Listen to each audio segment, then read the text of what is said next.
kitchen. For today, I'm gonna do something special for you. I'm gonna teach you how to make your own hot sauce. We're gonna do it for 10 bucks. Without further ado, before we get started, there's a few things we're gonna need. Number one, we're gonna need some serrano peppers.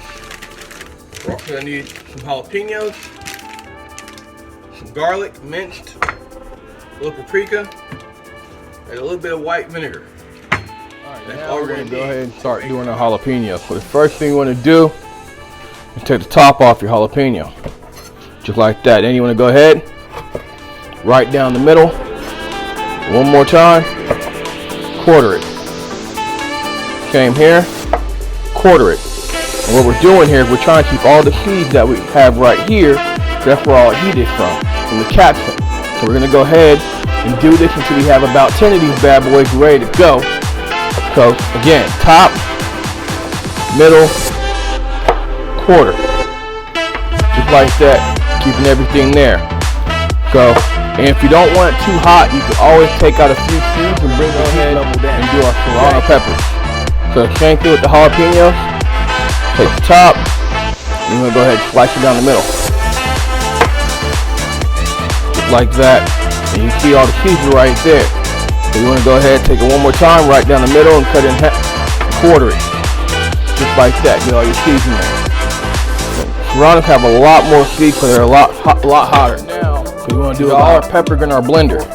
We're going to take about 2 spoonfuls of garlic. We're going to add our salt, just to taste. Go ahead and make sure we add our paprika. Then we're gonna add our paprika. We're gonna add a few dips of that.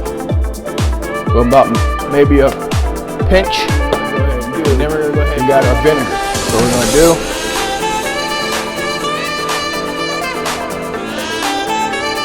about 1.5 cups. And you're good to go. If you want to add a little garnish to it, like maybe a little bit of red pepper flakes or anything like that for color and a little more heat, you're more than welcome to. My recommendation, I normally try to counteract my heat with something a little sweet and baking so that it doesn't overwhelm the flavor and overwhelm the heat. So you're more than welcome to do that.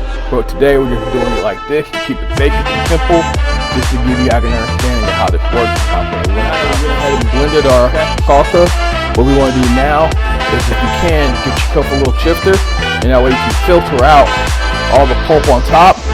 You get a more clear and more beautiful sauce. Something nice, beautiful, verde, hot sauce. I hope you enjoyed this episode of Grumpy's Outlaw Kitchen. Make sure you like, share, and subscribe. Hey, See you next time. I see you watching. Hey, while you're watching, why don't you click there and subscribe?